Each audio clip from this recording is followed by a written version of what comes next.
Okay, today we are talking about three tiny English words that look innocent, but honestly, they cause a shocking amount of confusion. And the tricky part is that learners usually understand them separately for a moment, then mix them up completely the second they try to speak. Exactly. Your brain goes, yes, I know this, and then your mouth says something wild like, although I was tired, but I went, and suddenly everything falls apart.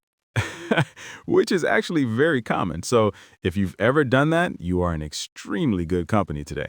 And before we jump in, if you enjoy learning English through real conversations, please subscribe to Say It Real. Give this episode a like and hit the notification bell so you never miss a new one. Because this channel is all about helping you sound more natural, more confident, and more comfortable with the kind of English people really use. So here's the big promise today. By the end of this episode, these three tiny words will stop feeling like random grammar decorations and start feeling useful. We're going to make them simple, practical, and memorable, with examples that sound like real life instead of textbook robots.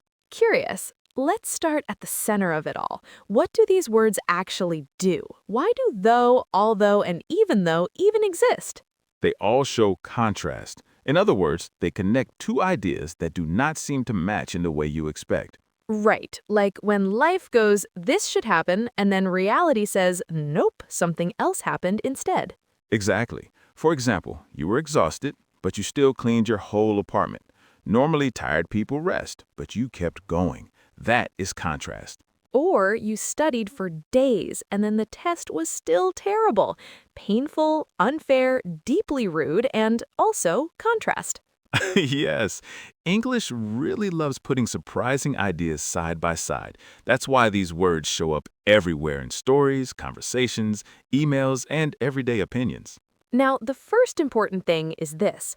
All three are related, but they do not feel exactly the same. The emotional weight changes. That's the key. The grammar job is similar, but the tone changes, and tone matters so much in natural English. So let's take the easiest one to feel in conversation first. Though. This one is relaxed, it's flexible, it's super common in spoken English. Yes, though often feels casual and light. It fits naturally when you're chatting, reacting, or adding a small contrast without sounding too formal. Like, I didn't sleep much, I feel okay though. That sounds normal, that sounds human, that sounds like something you might actually say at work or to a friend. And notice something important there. Though can sit at the end of a sentence. That is one of its most useful little powers. Which is why people hear it all the time and sometimes don't even realize it's the same family as although. Right, because although usually feels a bit more structured, a bit more polished, not stiff exactly, but more organized. So you might say, although I didn't sleep much, I feel okay. That sentence is correct, smooth, and slightly more formal in feeling. And it works beautifully in writing, presentations, essays, and any situation where you want your sentence to sound a little more carefully built. It's like though shows up wearing sneakers and although arrives in clean shoes carrying a notebook. That is weirdly accurate. Same family, different vibe. And then we get to even though. Ah, yes, the emotional heavyweight, the dramatic cousin, the one that says, I need you to really feel this contrast. Exactly. Even though makes the contrast stronger, it tells the listener this situation was especially surprising, difficult, or intense. Like, even though I practiced every day, I still froze during the interview. Ooh, that has weight. You can feel the frustration in it. Yes, because even though does not just connect ideas, it adds pressure. It adds a sense of, despite all that, this still happened. So if we put them on a simple scale, though is usually the most casual, although is more neutral or polished, and even though is the strongest emotionally. That scale helps so much because learners often treat them like perfect twins. And they're not twins. They're more like close siblings with very different personalities. Let's test that with one situation. Imagine it was raining, but you still went for a run. You could say, although it was raining, I went for a run. That sounds balanced and natural. Or, it was raining, I went for a run though. That sounds more conversational, more relaxed, more like casual speech.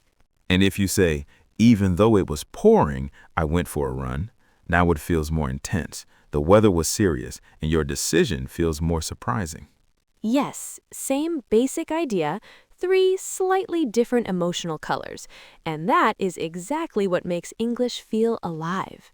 Now let's talk about a mistake that shows up all the time. One of the biggest ones, maybe the biggest one. The double connector disaster. Yes, sentences like, although I was tired, but I finished the project. That sounds wrong because you've connected the contrast twice. You need one connector, not two.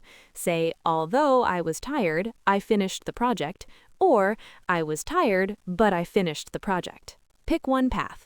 Honestly, English gives us enough problems already. We do not need to create extra grammar work for ourselves. And if you've made that mistake before, do not panic. It is incredibly common, and once you notice it, you can fix it quickly. Here's another interesting thing. Where you place the clause changes the focus a little. Right. If you say, although I was nervous, I gave the presentation, you begin with the problem. The fear comes first. But if you say, I gave the presentation although I was nervous, the action gets more attention. The success comes first. Then the difficulty follows. That difference is subtle, but it matters. It lets you shape the rhythm of what you want people to notice. That's actually useful in conversation. If I want to sound brave, I might start with the action. I went anyway, though I was scared. Yes, and if you want to prepare the listener for the challenge first, you might say, although I was scared, I went anyway. Same truth, different spotlight. Let's bring in real situations people actually face. Work, relationships, daily habits, all the fun human chaos. Okay, here's one. I don't really enjoy networking events, but I go because they help my career. You could say, although I don't enjoy networking events, I go because they help my career. Very smooth. Or in spoken English, I don't enjoy networking events. They help my career, though. That sounds so natural. But if the experience feels especially painful, then maybe, even though I hate networking events, I still go. That tells us there's real emotional resistance. And suddenly, grammar becomes personality. We can hear how you feel, not just what happened. That is why choosing the right connector is not only about correctness, it is about meaning, attitude, and emotional texture. Emotional texture is such a fancy phrase for three tiny words, but honestly, it's true. Tiny words, huge attitude. English does that a lot. Now there's another trap. Some people use even though for very small contrasts, and it can sound too dramatic. Like, even though I was slightly thirsty, I drank some water. Wow. Heroic. Inspiring. A true story of survival. Exactly. That sounds too heavy for such a normal situation.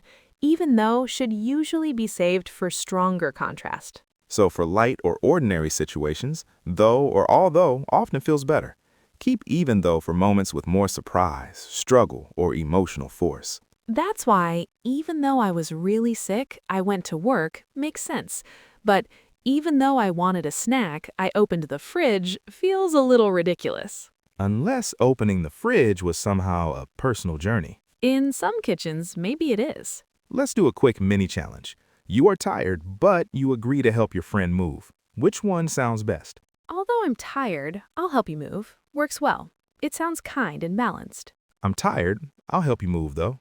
Sounds friendly and spoken. Even though I'm exhausted, I'll help you move. Sounds more sacrificial, more intense, like you really want your friend to appreciate this. Which, to be fair, in that situation, they absolutely should. Yes, and notice how the adjective matters too. Tired, exhausted, drained, completely wiped out, those words affect whether even though feels natural. Exactly. The strength of the connector should match the strength of the situation. That's a very helpful instinct to build. So when you're choosing, ask yourself one simple question. How surprising or emotional is this contrast really? If it's light and conversational, though may be perfect. If it's clean and neutral, although works beautifully.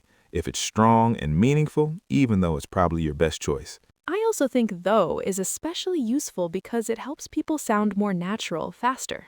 I completely agree.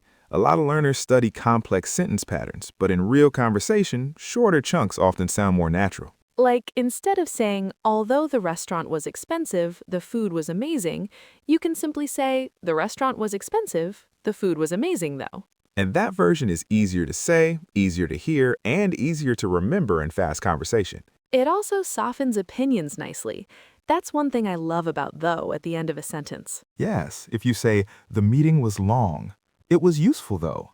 You sound balanced. Not overly negative, not overly dramatic.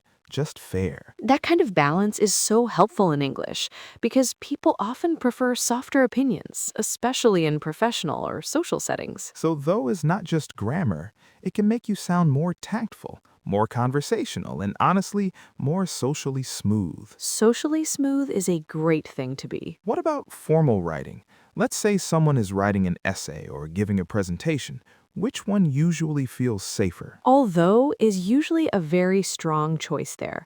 It sounds organized and polished without becoming too emotional. Like, although remote work offers flexibility, it also creates communication challenges. That sounds clean and professional. Yes, while remote work offers flexibility, it creates communication challenges, though. Sounds more like speech. Not wrong, just different. And that's such an important lesson. Grammar choices are often style choices too. Absolutely. Correct English is one thing, appropriate English for the moment is another. I think that's why learners get frustrated. They want one perfect rule, but language is full of feeling, context, and tiny choices. That frustration is normal, but the good news is you do not need perfection to communicate well.